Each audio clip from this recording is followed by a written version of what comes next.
Dear students, how are you? I hope you are well.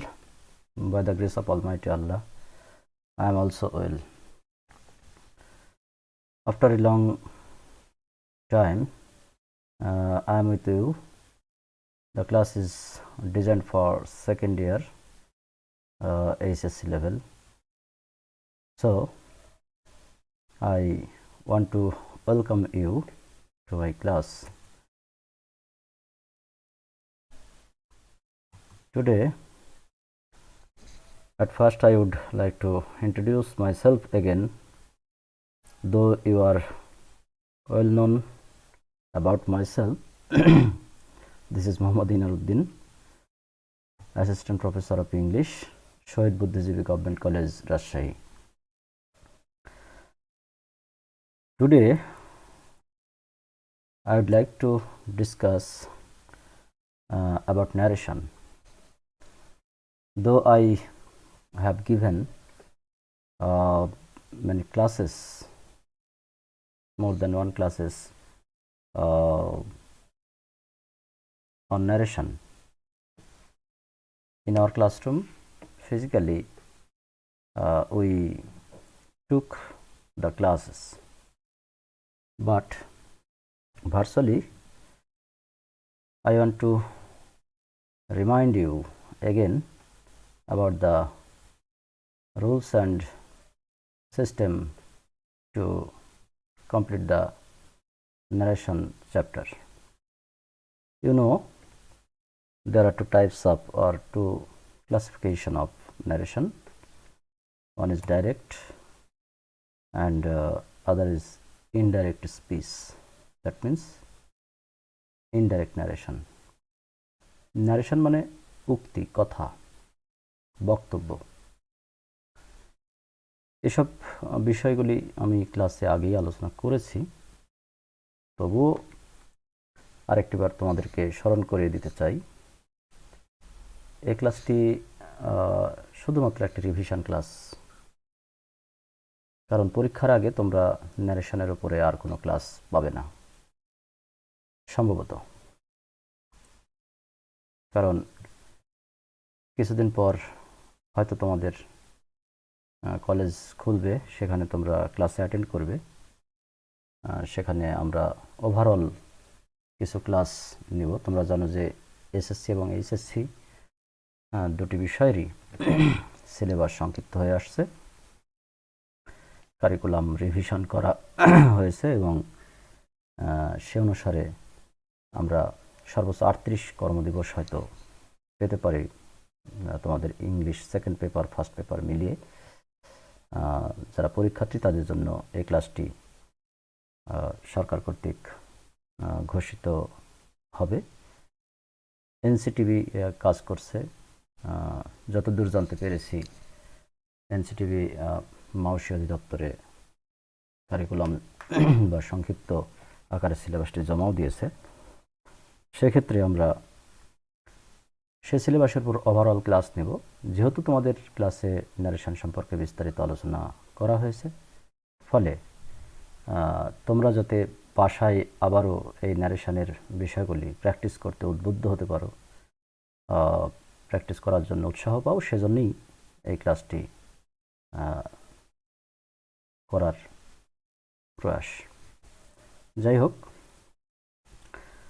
ন্যারেশনের বিষয়ে আমরা আলোচনা করব ইনডাইরেক্ট ডাইরেক্ট ন্যারেশন। তাহলে উক্তি বা বক্তব্য যে জিনিসটি কেন শিখছি আমরা, যেন তুমি একজনের বক্তব্য আরেকজনের কাছে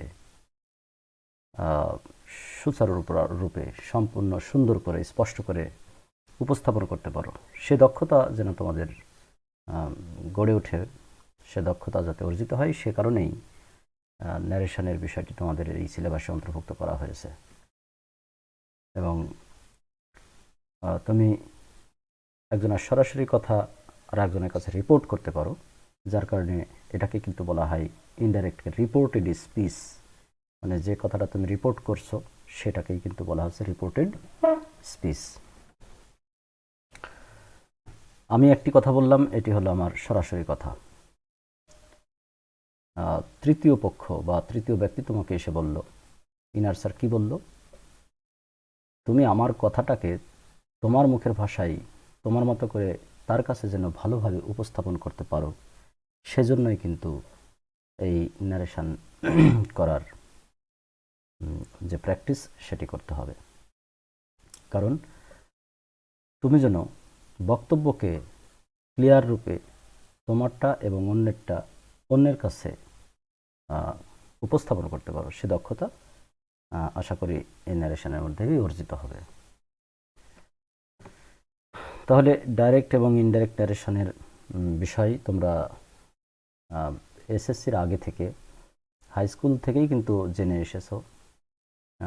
ডিটাচড সেন্টেন্সের যে ন্যারেশন, কীভাবে টেন্স চেঞ্জ হয়, কীভাবে সাবজেক্ট অবজেক্ট চেঞ্জ হয়,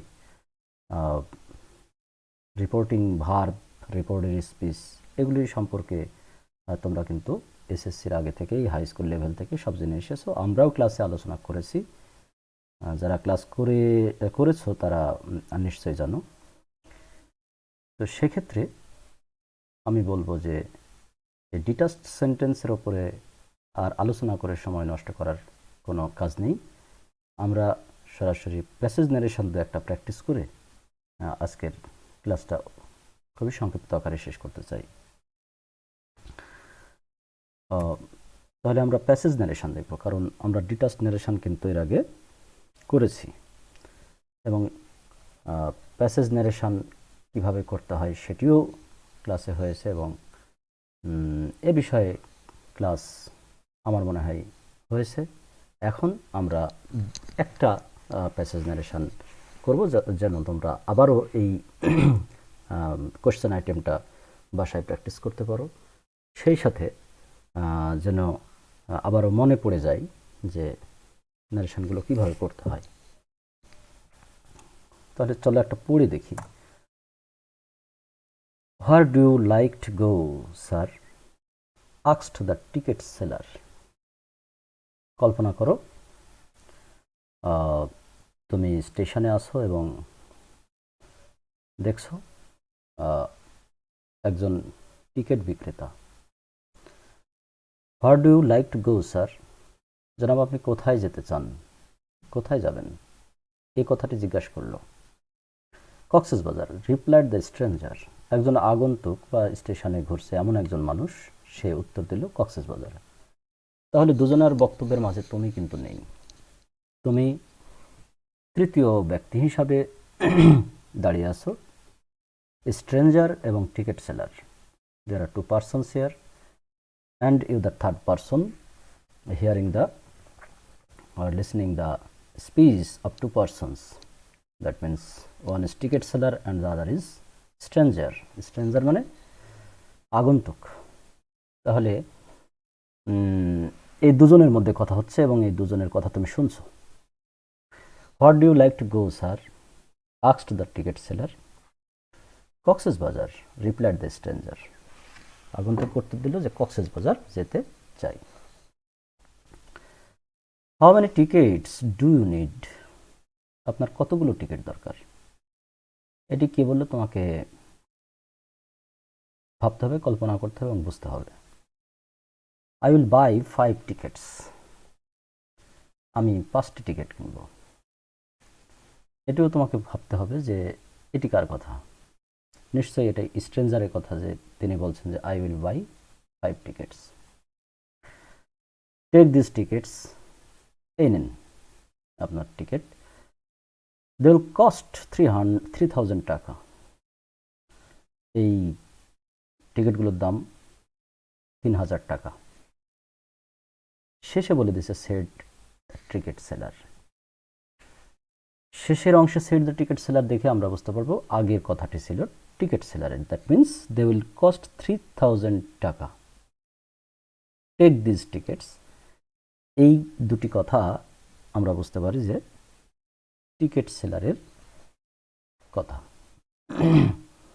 তাহলে take this tickets, they will cost 3,000 taka, said the ticket seller. তার আগের কথাটা নিশ্চয়ই তাহলে ছিল স্ট্রেঞ্জারের, যে আই উইল বাই 5 টিকিটস। কারণ টিকিট সেলার তো টিকিট কিনবে না, তিনি বিক্রি করবেন। এজন্য ইনি বলছেন যে আই উইল বাই 5 টিকেটস। এই দুজনের কথাটা এখন তোমাকে সহজ সরল ভাষায় তোমার স্পেসে ইনডাইরেক্টলি প্রকাশ করতে হবে, এবং এটিও প্যাসেজ আকারে দেবে যে এই একজন টিকিট সেলার, একজন আগন্তুক কে বলল, কি বললে, এই জিজ্ঞাসা করলো, বললো মানে জিজ্ঞাসা করলো, যেহেতু এটা নোট অফ ইন্টারোগেশন চিহ্ন আছে তার মানে জিজ্ঞাসা করলো। তিনি উত্তর দিলেন এই ঘটনা, তারপরে তিনি বললেন এগুলোর দামেই, তারপরে স্ট্রেঞ্জার বলল ঠিক আছে। এরকমভাবে তোমার কথাগুলো বলতে হবে। এখন তাহলে নিশ্চয়ই বুঝতে পারছো বিষয়টা কেমন। তোমরা চেষ্টা করে দেখো, নিশ্চয়ই খুবই সোজা, খুবইভাবে সুন্দরভাবে বুঝতে পারবে। এবং এরকম প্যাসেজ ন্যারেশন তোমাকে অনেকগুলো প্র্যাকটিস করতে হবে। আশা করছি তোমরা বাসায় বসে প্র্যাকটিস করছো। যদি না করে থাকো তাহলে আজ থেকে আরও আগামী 7 দিন তোমরা অন্তত 5টা করে এরকম প্যাসেজ ন্যারেশন করতে থাকো। তাহলে 5 7 35টা যদি তুমি 7 দিনে আবার প্র্যাকটিস করো, তাহলে ন্যারেশনের নিয়মগুলো, যে কিভাবে চেঞ্জ হচ্ছে, টেন্সগুলো কিভাবে চেঞ্জ হয়ে যাচ্ছে, প্লাস তৃতীয় পক্ষ একজনের মুখের কথা কিভাবে সুন্দর করে আরেকজনের কাছে উপস্থাপন করবে, রিপোর্ট করবে, সেই জিনিসগুলো কিন্তু আবার বুঝতে পারবে। আসলে সহজ জিনিসটিও কিন্তু প্র্যাকটিসের অভাবে ভুল হয়ে যায়।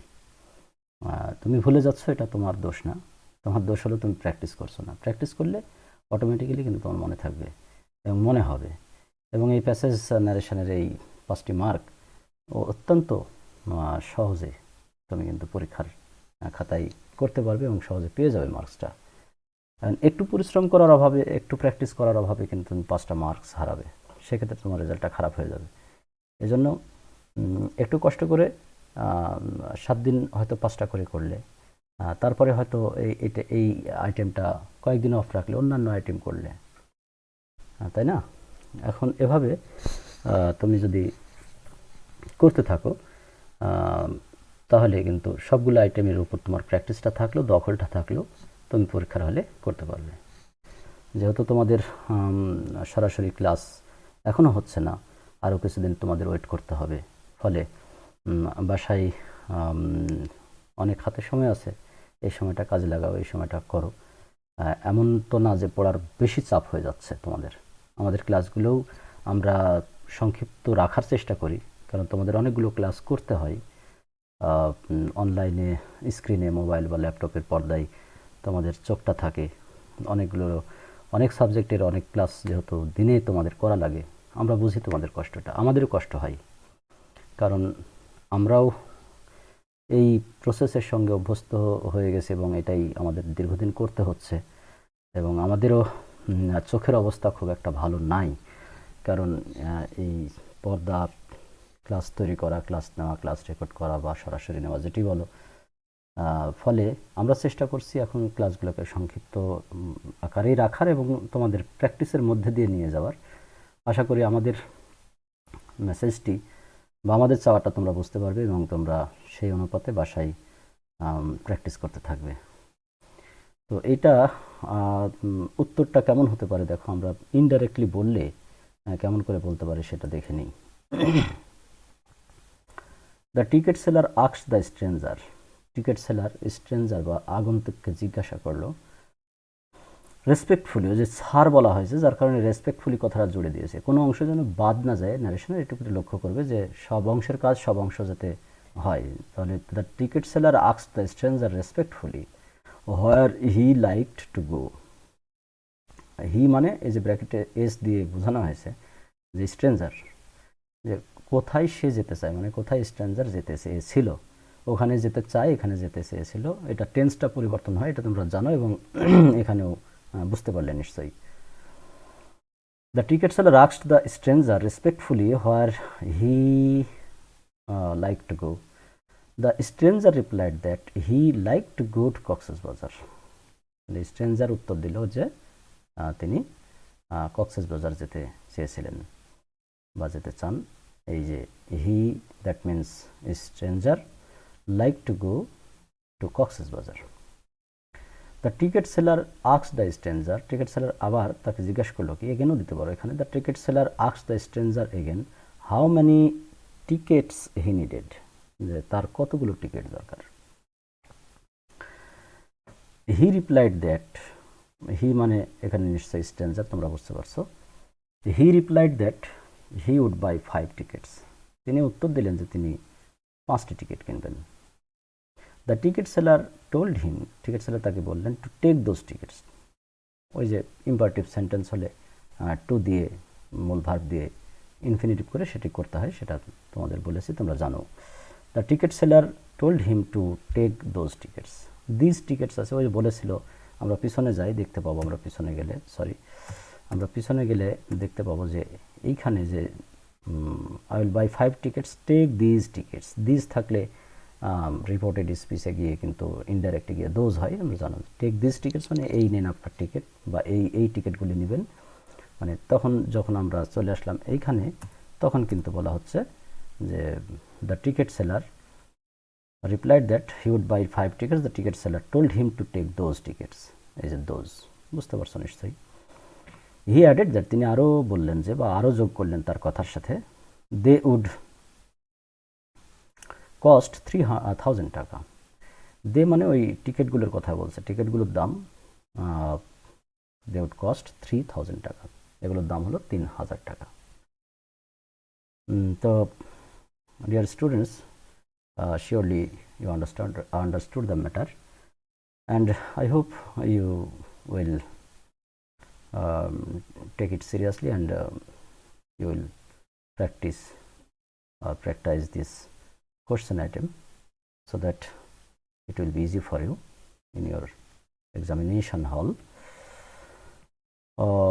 Till then, I would like to thank you before completing the class. I hope you will abide by the rules and regulations of health, and we hope a new sun will arise very soon, and we will meet in our classroom physically.